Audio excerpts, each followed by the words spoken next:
அனைவருக்கும் வணக்கம்.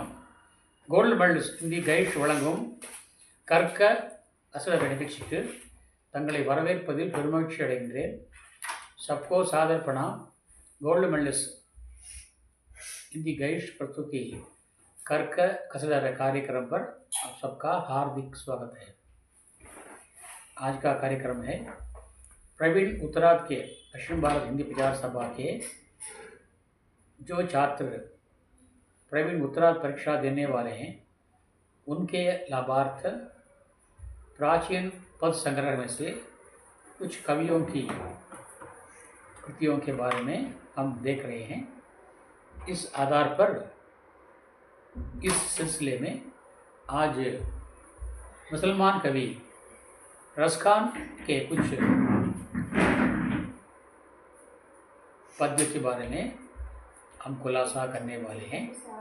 रसखान जो पठान थे, खान थे, मुसलमान होने पर भी वे भगवान श्री कृष्ण के अनन्य भक्त थे. उन्होंने अपना सारा जीवन कृष्ण भक्ति में ही बिताया और अपनी सारी कृतियाँ कृष्ण और गोकुल की स्तुति में ही उन्होंने बनाई. ये प्रशंसनीय है. आजकल जो नफ़रत की दुनिया है, इस दुनिया में इस परिस्थिति में रसखान की ये सेवा अनुकरणीय है. सबके लिए, विशेषकर भारतवासियों के लिए मार्गदर्शक है. इसलिए आइए हम उनकी कृतियों का रसास्वादन करें.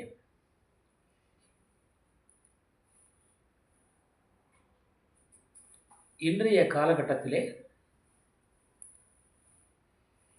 சமயங்கள் ஒன்றோடு ஒன்று மோதிக்கொள்கின்ற காலமாக இருந்தாலும் அந்த காலத்திலே கான் என்ற இஸ்லாமிய பரம்பரையிலே குடும்பத்திலே பிறந்து வாழ்நாள் முழுவதும் கிருஷ்ண பக்தராகவே வாழ்ந்து மறைந்தவர் ரஸ்கான் அவர்கள். இந்த ரஸ்கான் அவர்கள் தன்னுடைய அனைத்து படைப்புகளையும் கிருஷ்ணர் மற்றும் அவர் வாழ்ந்த இடங்கள் இதை பற்றிய வர்ணனை இவற்றையே கழித்திருக்கிறார். அவரது புகழ் வாழ்க. அதுபோல நாம் இந்திய மக்கள் அனைவரும் யூனிட்டி இன் டைவர்சிட்டி, வேற்றுமையில் ஒற்றுமை காண்கின்ற மக்களாக வாழ்ந்து நாட்டுக்கும் வீட்டுக்கும் நன்மை செய்ய வேண்டும் என்ற கருத்தை அவர் நமக்கு இங்கே போதிக்கிறார்.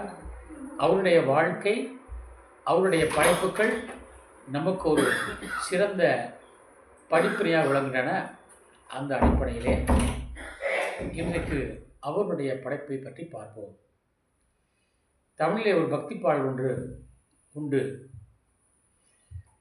அதை நீங்கள் கேட்டிருப்பீர்கள்.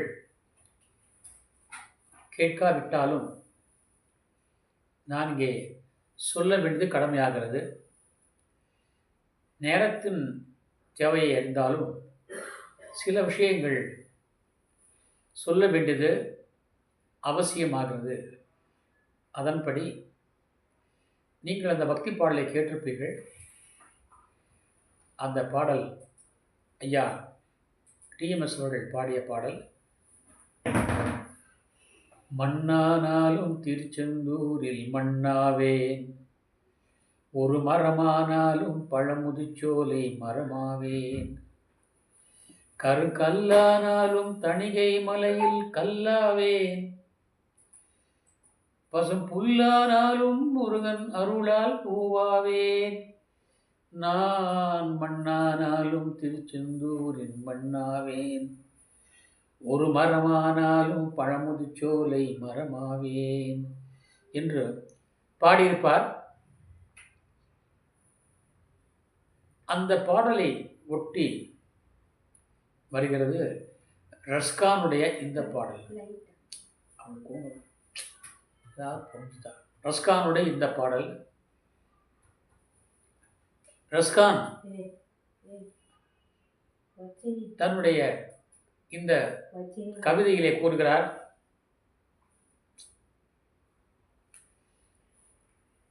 இந்த கவிதையிலே கூறுகிறார், நாம் இந்து மதத்திலே மறுபிறவி, மோட்சம், நரகம் என்று நாம் சொல்கிறோம். அந்த வகையிலே மறுபிறவி என்று ஒன்று இருப்பதாக நாம் நம்புகிறோம். அதன்படி நல்லது செய்பவன் மீண்டும் நல்ல வயிற்றிலே பிறப்பான், அல்லது நல்லதே செய்கிறவன் அவனுக்கு மறுபிறவி கிடையாது என்றெல்லாம் நாம் நம்புகிறோம். நாம் அதையே பின்பற்றுகிறோம். அந்த வகையிலே ரஸ்கான் அவர்கள் இங்கே மறுபிறவை பற்றி சொல்கிறார். பிறவையை பற்றி அவர் சொல்கிறார், மானுஷ் ஹோத்தோ வஹி ரஸ்கானி, மானுஷ் ஹோத்தோ வஹி ரஸ்கானி. போர்டையும் பார்த்து கொடுங்கள். மானுஷ் ஹோத்தோ வஹி ரஸ்கானி, बसो बसो ब्रज गोकुल गांव के ग्वारन. மானுஷ் ஹோத்தோ, நான் அடுத்த பிறவிலே மனிதனாக பிறந்தால் கோகுலத்தினுடைய கிராமங்களில் வாழ்கின்ற இடையர்கள் மாடுகளை வளர்த்து பால், தயிர், மோர் இவற்றை விற்று வாழ்கின்ற அந்த இடையக்குல மனிதனாக பிறக்க வேண்டும். மானுஷ் ஹோத்தோ வஹி ரஸ்கானி, பசோ பிரிஜ கோகுல் காவ் கே கிரவான். பிரிஜ்பூமியில் உள்ள கோகுலத்தில் வாழ்கின்ற கிராமத்து மக்களோடு மக்களாக அவருடைய கிராமத்திலேயே நானும் ஒரு மாட்டுக்காரனாக, அதாவது இடைய குலத்திலே பிறக்க வேண்டும் மனிதனாக பிறந்தால். மானுஷ் ஹோத்தோ வஹி ரஸ்கானி, பசோ ब्रज गोकुल गांव के ग्वारन. ग्वारन मतलब ग्वाला, दूध वाला, பால் விற்பவன். சரி, அடுத்ததாக சொல்கிறார் அவர், जो पशु हो तो कहा बसु मेरो चरो नित नंद की देनु मंजारन. பசு ஹோத்தோ, நான் விலங்காக பிறந்தால், ஒருவேளை அடுத்த பிறவிலே விலங்காக பிறந்தால் நான் எங்கே வாழ தெரியுமா? கஹா பசோ, நான் எங்கே வாழ தெரியுமா? எங்கே நான் வாழ வேண்டும், குடியேற வேண்டும் தெரியுமா? நான் அன்றாடம், நித்த அன்றாடம், நந்தகி தேனு மஞ்சாரன், நந்தகோபனுடைய பசுக்களுக்கு நடுவிலே ஒரு பசுவாக நான் வாழ வேண்டும் என்கிறார். மஞ்சாரன் பீச் மே, நடுவிலே நான் விலங்காக பிறந்தால் நந்தனுடைய பசுக்களுக்கு மத்தியிலே ஒரு பசுவாக நான் மேய வேண்டும். சரோ என்றால் மேய வேண்டும். ஜோ பசு ஹோத்தோ கா பசு மேரே சரோ நித நந்தகி தேனு மஞ்சாரன். நந்தகி தேனு மஞ்சாரன், நந்தனுடைய தேனு என்றால் காய், பசுக்களுக்கு மத்தியிலே நான் வாழ வேண்டும். अगर मैं जानवर के रूप में पैदा हो जाऊं अगले जन्म में, तो मैं गोकुल के नंद गोप के स्त्री गायें हैं जो इधर उधर चर रही हैं, उन गायों के साथ मैं भी रहकर चरना चाहता हूँ. नित नंद की देनु मंजारन. पाहन हो तो वही गिरी को जो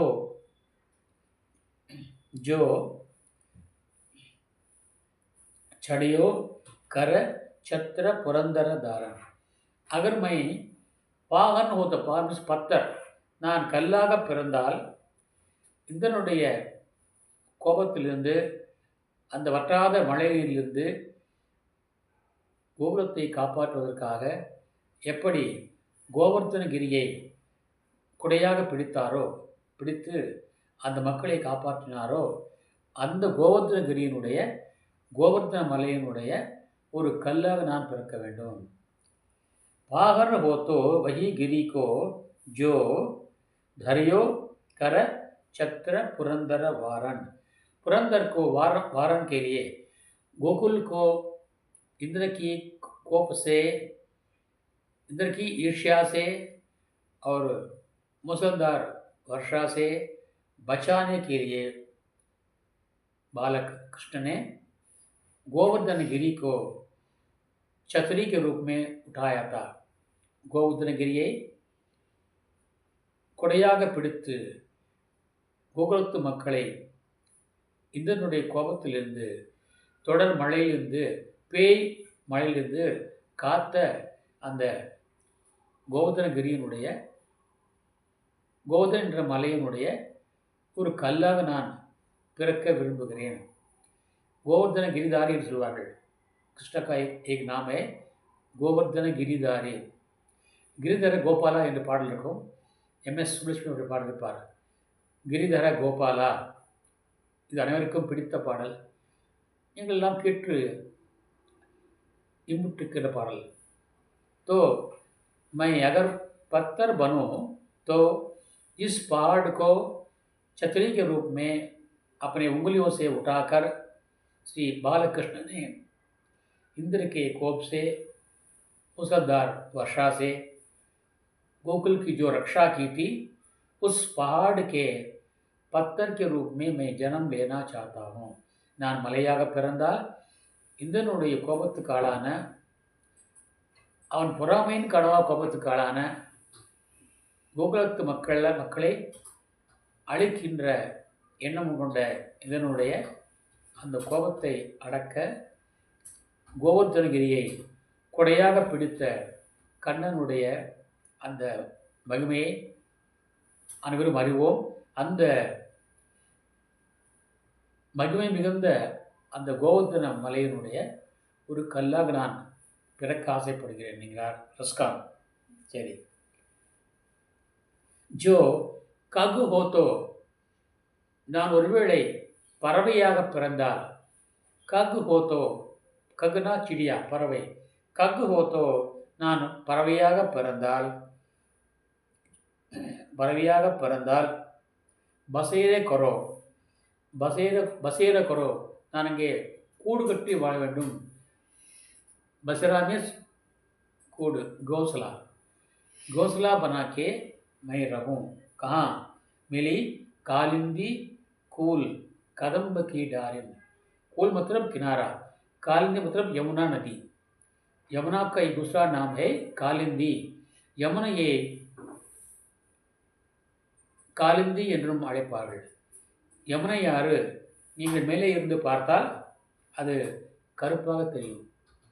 நிறம் கருப்பாக தெரியும். நீருக்கு நிறம் கிடையாது. ஆனால் நாங்கள் மேலிருந்து பார்த்தால் அது மண்ணுடைய மகிமை, அது கருப்பாக தெரியும். ஆகவே தான் அதற்கு காலிந்தி என்று பெயர். அதாவது யமுனை கரையிலே காலிந்தி கூல், யமுனை கரையிலே, யமுனாக்கே கினாரே கதம்ப கீ டாரன், நிறைய கதம்ப மலர் அடங்கிய மரங்கள் நிறைய அங்கே மலர்ந்திருக்கும், பூத்திருக்கும், வளர்ந்திருக்கும். அந்த கதம்ப மரத்தினுடைய ஒரு கிளையாக இருந்து அந்த கிளையிலே ஒரு கூடு கட்டிக்கொண்டு நான் பறவையாக பிறந்து வாழ விரும்புகிறேன்.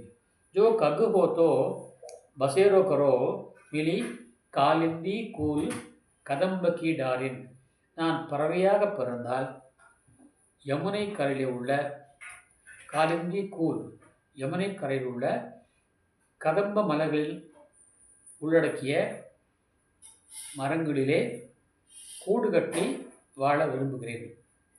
மை ககு ஹோ, ஜோ ககு ஹோ தோ பசேர கரோ மிலி காலிந்தி கூல் கதம்பகி டாரன். டாரன் டாலோமே, கிளைகளிலே. காலிந்தி கூல் என்றால் யமுனாக்கே கினாரே, கதம்ப என்றால் கதம்ப மரம். ஆக ரஸ்கான் தன்னுடைய மறுபிறவியை பற்றிய மிக அழகான இங்கே சித்திரத்தை படைத்திருக்கிறார். அது உண்மையிலேயே பாராட்டத்தக்கது. இவர் வாழ்நாள் போலாவும் கண்ணுடைய பக்தராகவே வாழ்ந்தார். அது மட்டும் இல்லை, கண்ணை பற்றியே எழுதினார், வாழ்ந்தார். இவர் இயற்றிய சுஜான் ரஸ்கான் என்ற நூலிலிருந்து இந்த பாடல் எடுக்கப்பட்டிருக்கிறது. इन्होंने जो ग्रंथ लिखा था उसका नाम था सुजान रस्कान, उससे ये पद्य लिया गया है. इसलिए आप रस्कान के पद्यों को ध्यान से रुचिपूर्वक पढ़िए और उनमें जो जो कुछ बातें कही गई हैं उनका रसास्वादन करें. यही मेरा आपसे निवेदन है. और मैं ये भी आपसे निवेदन करता हूँ कि सिर्फ परीक्षा मात्र के लिए, परीक्षा में अच्छे अंक पाने मात्र के लिए आप इन कविताओं को ना पढ़ें, लेकिन अपने अपना ज्ञान, अपनी विद्या बढ़ाने के लिए और जैसे रस्कान जैसे कवियों की कविताओं को, रचनाओं का रसास्वादन करने के लिए भी आप कृपया इनके ग्रंथों को पढ़ने का कष्ट करें. ये ना तो परीक्षा के लिए है, लेकिन यहाँ पर मैं आपकी सुविधा के लिए परीक्षा के तौर पर आपको विद्या दे रहा हूँ. और आपसे प्रार्थना है कि आप केवल परीक्षा की दृष्टि से ना पढ़ते हुए अपना ज्ञान बढ़ाने की दृष्टि से इस पर अधिक ध्यान दें और पढ़ने की कृपा करें. दोबारा आपको मैं बता रहा हूँ, ये इसमें चंद सवैया चंद है. अब देखिए, चंद में सवैया एक चंद है. ये सवैया चंद है. भाषा ब्रजभाषा है, भाषा ब्रजभाषा है. और अलंकार अनुप्रास है. दोबारा मैं आपको बताता हूँ. मानुष हो तो वही रस्कानी, बसो ब्रज गोकुल गांव के ग्वारन. मानुष हो तो बसो वही रस्कानी, गोकुल गांव के ग्वारन. जो पशु हो तो कहा बसु मेरो, नित नंद की देनु मुंजारन. वाहन हो तो वही गिरी को, जो धरियो कर पुरंदर वारन. जो कग हो तो बसेरो करो, मिली कालिंदी कूल कदम्बकी दारन. காலிந்தி கூல் கதம்பக்கி தாரன். நீங்கள் நான் மனிதனாக பிறந்தால் அடுத்த பிறவிலே கோகுலத்தினுடைய மக்களுடைய ஆடு மாடுகளை மேய்த்து கொண்டு பால் விற்று பிழைக்கின்ற அந்த இடையர்குல மக்களுடைய கிராமத்திலே இடையர்குலத்தனாகவே நான் பிறந்து அங்கே வாழ வேண்டும். ஜோ பசு ஹோத்தோ கஹா பசோ மெச்சரோ நித நந்தகி தேனு மஞ்சாரன். நான் அடுத்த பிறவிலே விலங்காக பிறந்தால் நந்தகோபனுடைய பசுக்களுக்கு மத்தியிலே ஒரு பசுவாக பிறந்து நான் அவளுக்கு நடுவிலே நான் மேய வேண்டும். பானுகோத்தோ வஹி கிரிகோ ஜோ தரியோ கர சத்திர புரந்தர தாரன். கரைனால் ஆத்மே, சத்திரனால் குடையாக. எப்படி நான் கல்லாக பிறந்தால் கோவர்தனகிரியை தன் கையிலே குடையாக பிடித்து கோகுலத்தை காப்பாற்றிய அந்த கோவர்தன மலையினுடைய ஒரு கல்லாக நான் பிறக்க ஆசைப்படுகிறேன். ஜோ ககு ஹோத்தோ பசேர கரோ நித காலிந்தி கூல் கதம்பக்கி டாரன். நான் பறவையாக பிறந்தால், ககு மீன்ஸ் பறவை, சிடியா. ககு ஹோத்தோ பறவையாக பிறந்தால் யமுனை கரையிலே காலிந்தி கூல் கதம்பக்கி டாரன். மரங்கள் நிறைய இருக்கும்.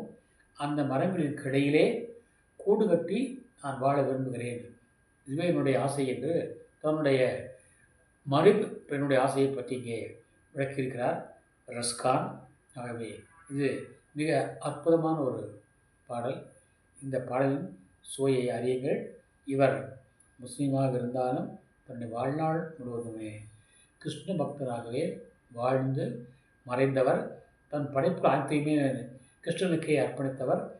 கிருஷ்ணனை மையமாக வைத்து சூர்தாஸை போலவே தன்னுடைய வாழ்நாளை கழித்தவர், வாழ்ந்தவர், படைப்புகளை அளித்தவர் ரஸ்கான் அவர்கள். அவருடைய வழியில் செல்வோமாக, அவருடைய படைப்புகளை நாம் தொடர்ந்து படிப்போமாக. படிப்பதன் மூலமாக நம்முடைய அறிவை வளர்த்து நாட்டிலே இந்தியாவுடைய பாரம்பரிய பெருமையாகிய அநேகத்தாமே ஏகதா,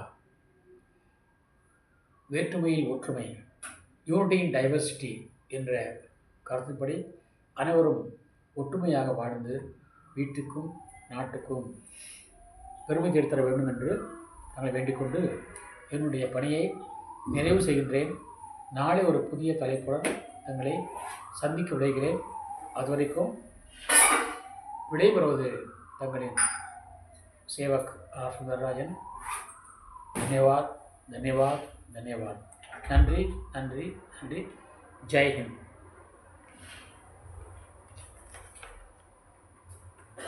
Hey.